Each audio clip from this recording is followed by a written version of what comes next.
This is day 5 of this 7 days Springwater Zoom retreat in June 2020.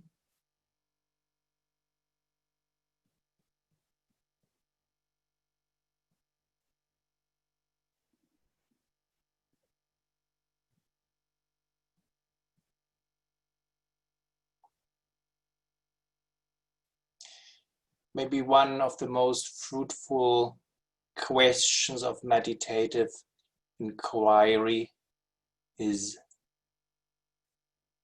who am I?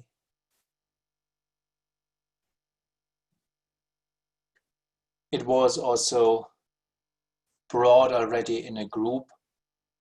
Of course, to follow it in depth, it needs a bit more time, of course. And when we go together into this, you hear, of course, my version of the inquiry, which is only one aspect. However, can we put this question together and expand also to other questions which are related to it? So, what is the meaning of this life, of my life, of our lives? Does it have a meaning?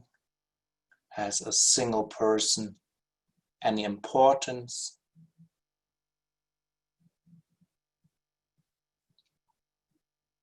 And why are we here?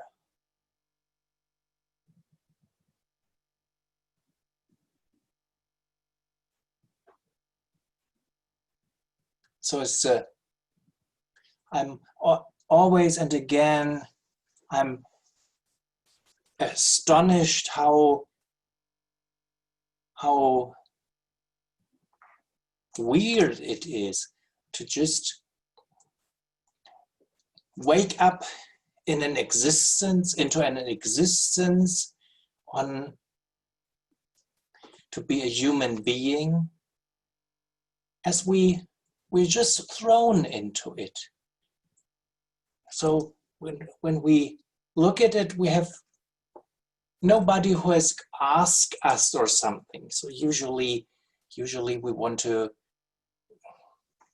decide for something, to know what we do, but even the beginning is from, we are born, and slowly over childhood we develop a vision, an idea of who we are, what this world is.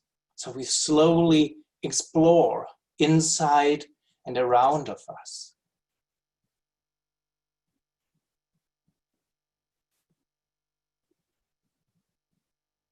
It's the biggest wonder that when one looks at a newborn child, that there's already everything complete there. It's born, and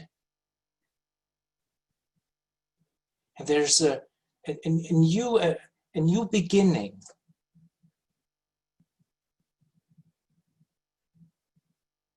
Who knows where we all come from?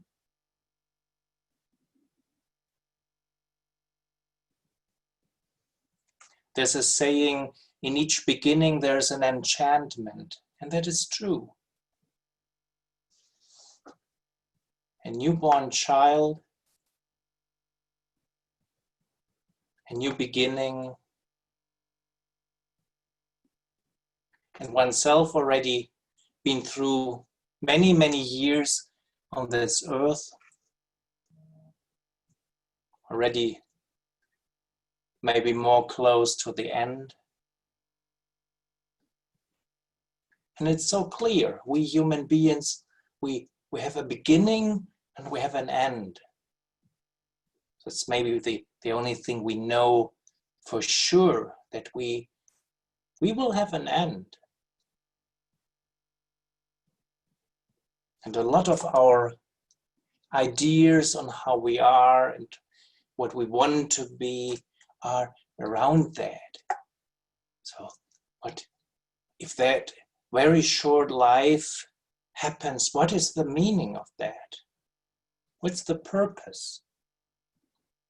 Is it in any kind meaningful?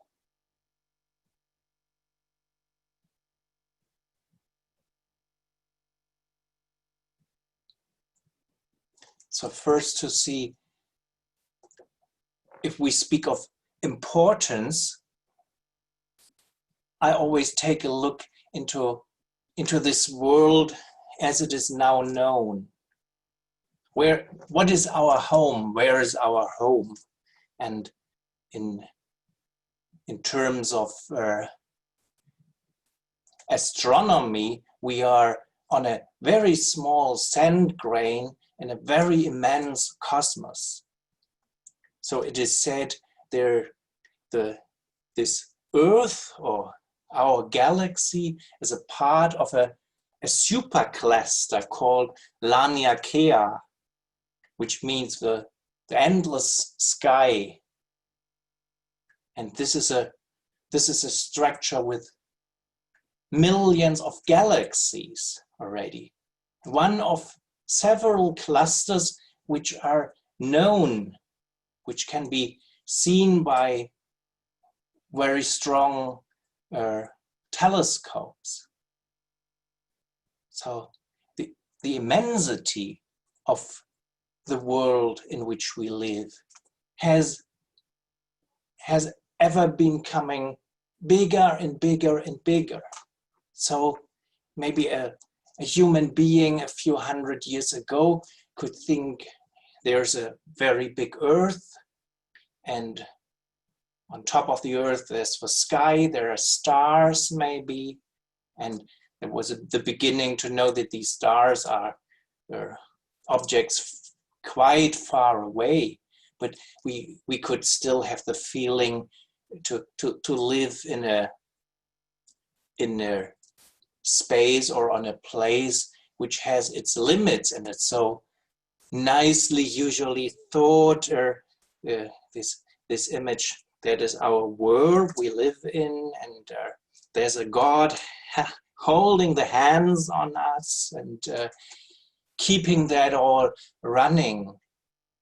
When we look now with a more scientific view, we see it is so immense. So when thinking that one of these millions of galaxies in our supercluster has about several 100 billion of stars, and only one of those somewhere in the out is our sun. And on a little planet, a very modest planet or small planet circling around, we are living. So what is our meaning? Can we ever speak of importance or unimportance when we see this immensity? So my first thoughts were, okay, we must be completely unimportant. But then by seeing that this immensity also means we are, let's say, a very specific planet full of life here in this immensity. So it's all getting relative again, so that we cannot really know if we are important or unimportant, if we are big or small. So all these measures are becoming out of our usual reach and understanding. And if we ask, where do we come from? It's the same very amazing story. So life on this earth exists for more than 3.5 billion of years, ever developing from little, we don't know exactly what was the beginning, but there must have been some archaebacteria, very early bacteria who came into existence first. Nobody knows how this has happened. And this was developing to plenty of species developing, dying out, new species appearing on a planet which is full of change and movement. So even the continents on which we are drifting. And so India has done a drift in of course, of 1 million of years across the whole, let's say the half of this planet, to finally collapse into Asia and forming this huge mountains there. So the immensity and the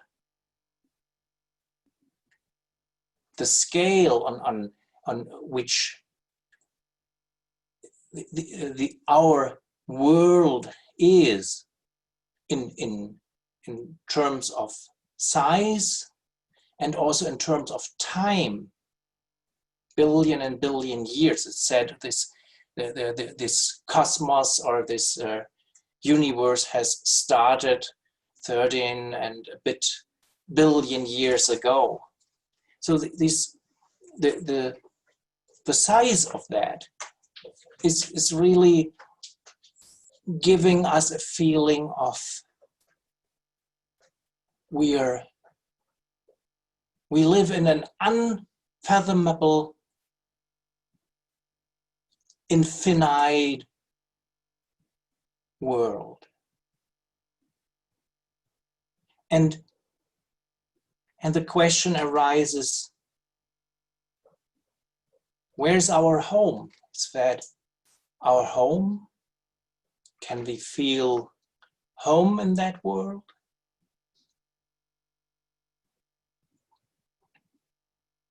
So this is a big human need to understand, to be understood by other humans,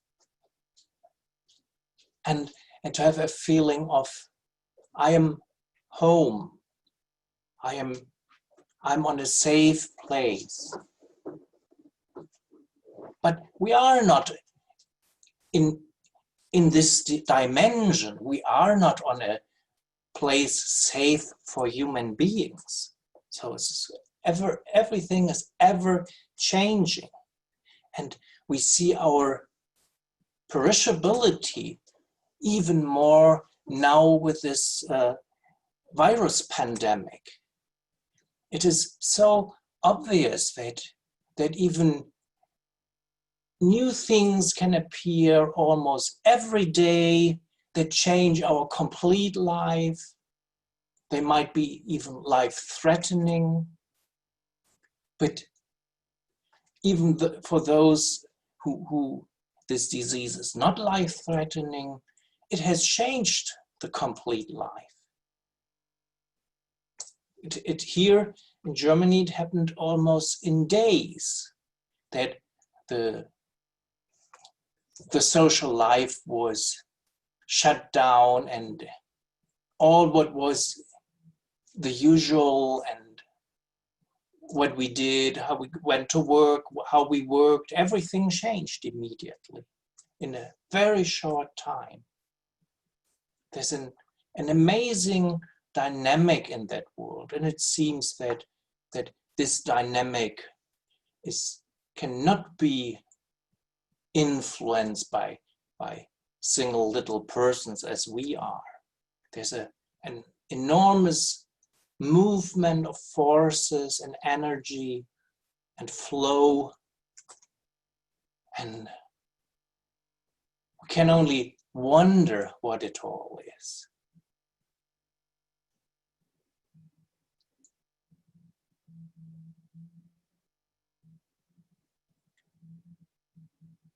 So one thing is we try to get an explanation for who we are and what is our task here on earth, maybe from a religion, from beliefs. So there are so many beliefs offered to us. We can look at it and prove it, or we are even born in it, and then we have, of course, a intimate relation already to a religion. So that is might be that it also gives us, let's say, something like a home. But does a religion ever explain us who we are? So for me, that is a doubt. I'm not a person believing in religious beliefs. So, but that is, of course, something I want to let open. But a lot of religions, at least that can be said, are offering something to us. So to us that we feel more at home. Let's say in the Christian religion, there's said our living on earth is just a period and you have to go through it. And if you are doing good, then you have the chance to enter a paradise. And of course, please be good, otherwise you're thrown into hell maybe, then you have the other side. But okay, is there, have we don't have proof, at least for such things. Is there a paradise, or is there living after this living? We don't know. So for me, at least, I don't believe in these things, and so for me it's open. I don't know. And it is for me also not explaining my life or the purpose of my life, and not explaining who I am.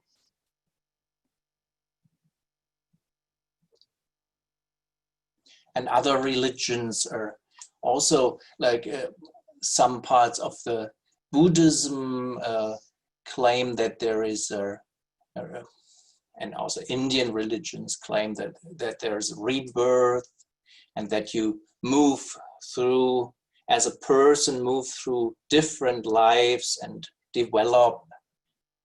So maybe some are saying, yes, I remember even a former life or so. So for me, this has not happened. So I don't know. I cannot say if that is true or not true. But I feel if I would believe in it, it would give me the feeling of a meaning, of a purpose, because I can develop. So this living here is a task. So that's for sure. That's a promise in the background of it.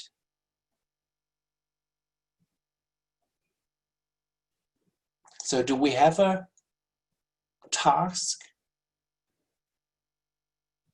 Do we have a purpose why we are on this earth? So we can say we are here to help others, to create something which is good for human beings, for our nature, for our earth. These are more tasks one gives oneself, and say it would be completely meaningful to work, to help that this planet can survive and is not destroyed by human beings. And there's a really natural feeling, if we are sensitive and not too much attached with ourselves, if we see people suffering, that we help. So maybe that is a purpose, but it is more my feeling that it is natural to do that, if we are touched by it, or if we see it, then that out of that comes a positive action, and a helpful action, and a compassionate action. And that is very important. Still, I was also for myself thinking, is there really something like a purpose given? So I asked this question several years ago, and I found out I have for myself constructed something like a purpose, or my personal meaning. What is my task? And I had the feeling that this is given to me, something like develop in meditation work, and be somebody who can be helpful to others by better and clearer understanding this world and the persons and me. And I ask myself, is this something like which develops and can be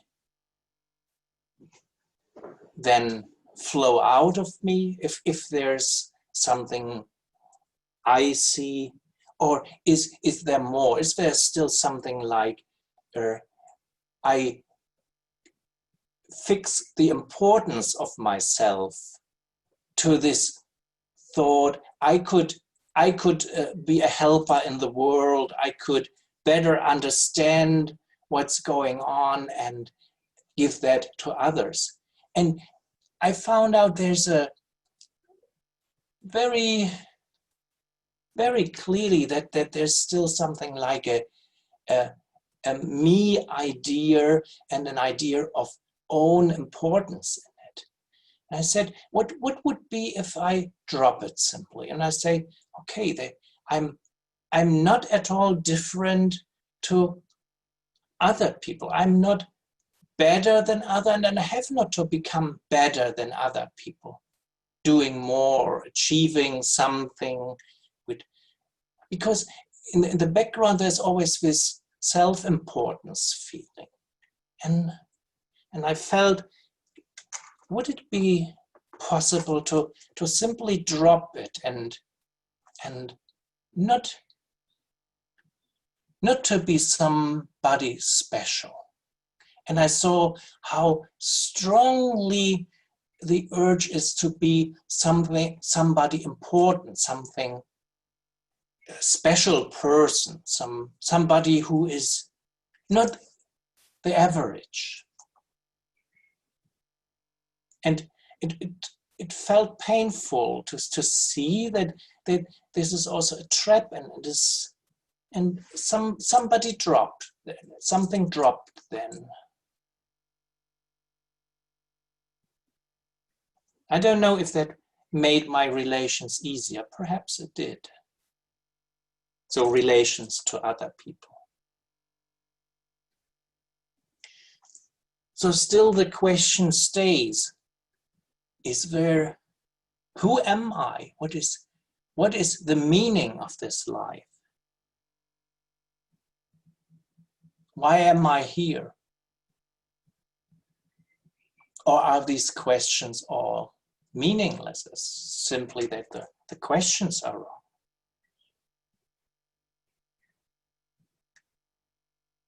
And also the question, is there something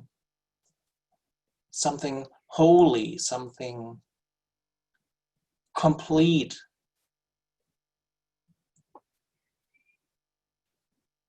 Is something which is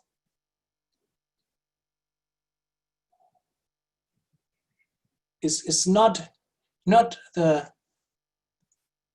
let's say, only this birth and decay and dying, but something which is, maybe one cannot grasp it, but which is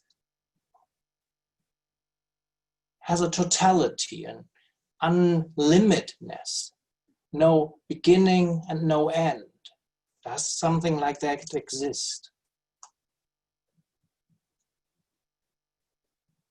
So it was very clear to me to put this question, that this cannot be found by thinking mind, or by logic, or by science, or by religion.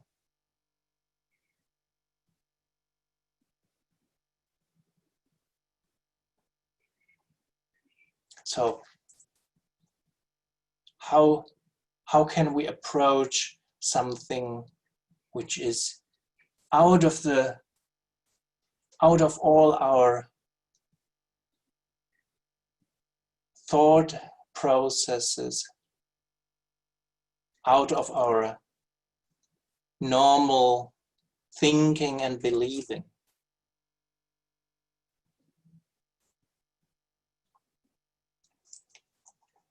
This is also attached to this question, is there something like enlightenment? It was also for several years a question for me.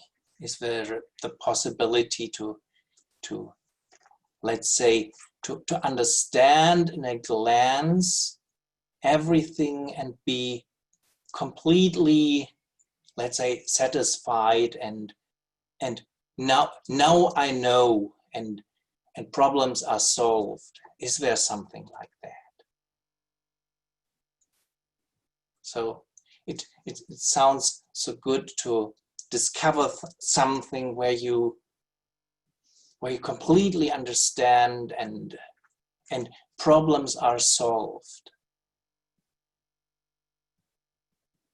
But again, with this question, there's also the question, who is attaining something? What is attained? Is there something one has to find out to get, to attain? What is needed, or what can be attained?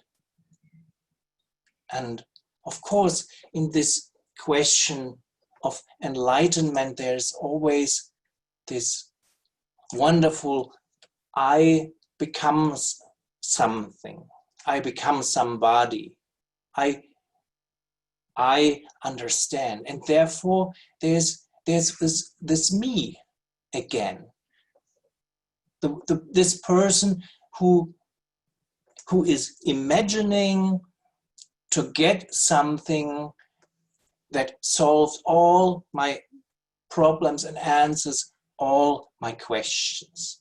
So again, it is an action that comes out of me, mine, what I want. There's still this wanting in it, wanting to solve the problem, get away from the fear to die, the fear to be unimportant, just live a short time and then die without any meaning.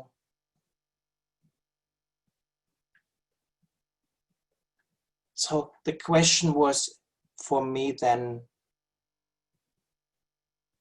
when seeing also this trap of attaining, what is if there's nothing to be attained?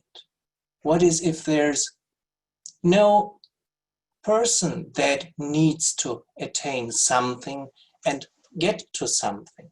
Maybe it is even not necessary to understand in a way of our usual type of understanding. And I remember when Tony first read from Huang Po, and Huang Po cited the Buddha with the words, "I attained nothing for complete unexcelled enlightenment." I attained nothing. And this resonated into me. And I remember in several retreats that by this searching and trying and to find out, to obtain something, there was sometimes a shift of give it up and just look what is then there. And other teachers like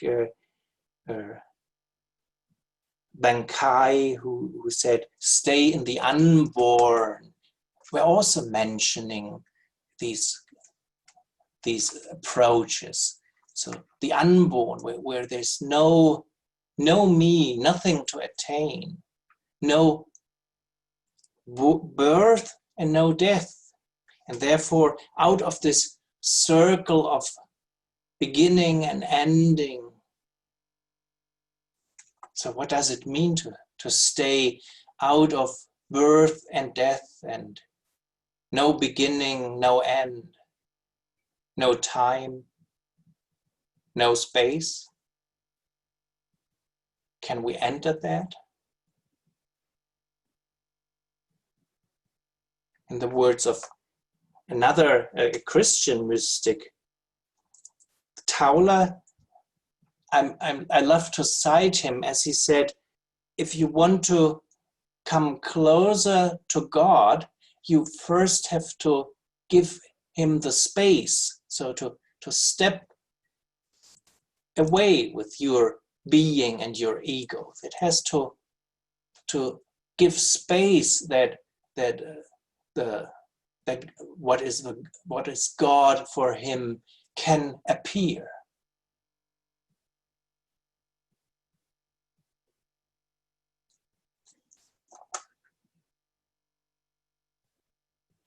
We are deeply in meditation, just being aware of the present moment. Where are we? Is a Stephan still there, a person in a specific situation with his explanations and ideas of the world and the human beings? Or is there just this?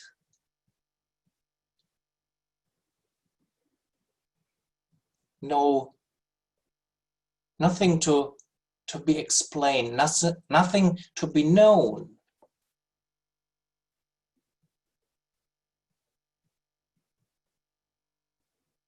This amazing simpleness of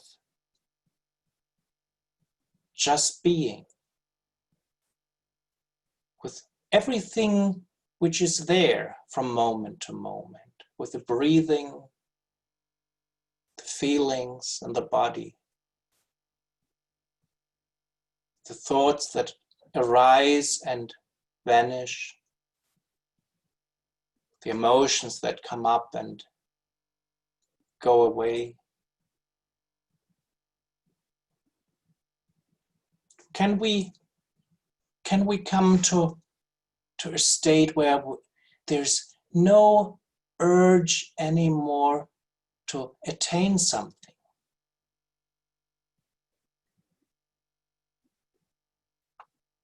As soon as there is this wanting to become, then we are immediately split off into the one person who should achieve something. And then there's me and the world and the separation. Can we see if there's a silence of this ego mind, then we are not anymore split. We are one, and this world is one. We have no explanation. We don't understand, and we have not to understand in terms of intellectual understanding. We just are what we are from moment to moment. Nobody special. Nobody.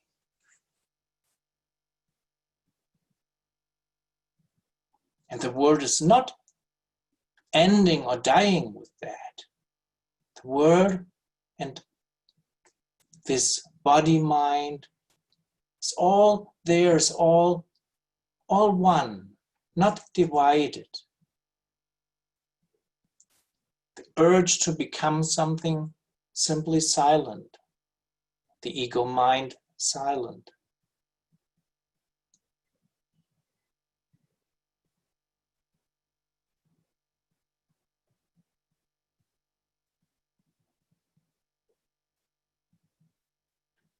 Do we want more?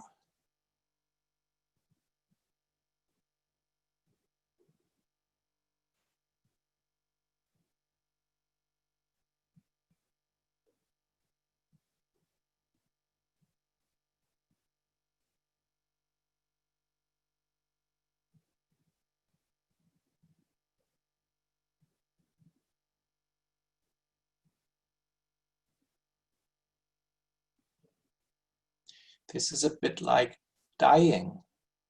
So dying when we are fully alive, full with the energy of this unexplainable aliveness, which is there in the present moment. And at the same time, we are not. And nobody is missing because there's nobody there who's wanting.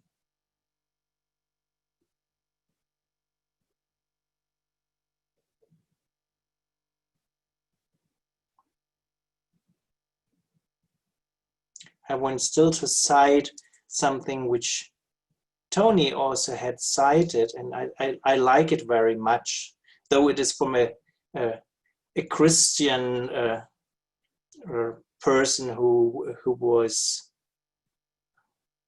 let's say, a prayer, I don't know what the right word is, but let me cite it.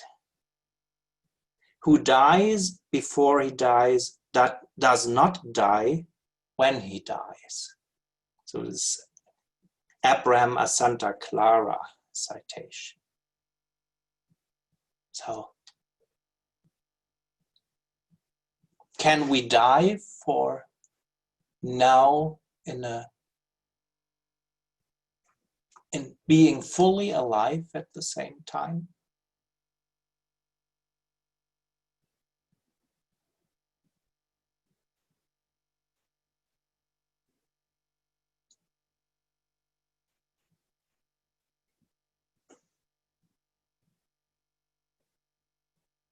It is only the death of the split of the ego mind, of the me and you and the world. If that dies, we are still fully alive. And there's the full energy, and we are in the flow with all, with everything, not separate. No question, what is my purpose? Is it meaningful to live? It's all silent.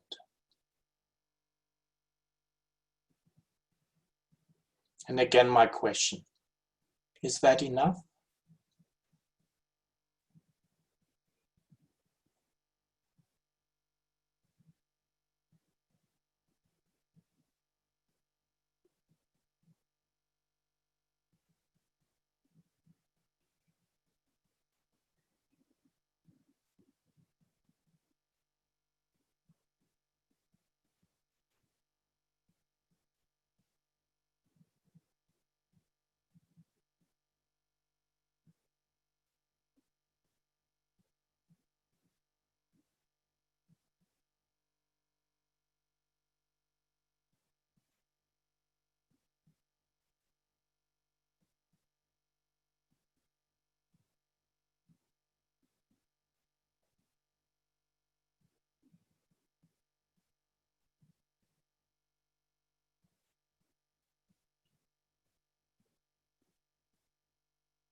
For today I end.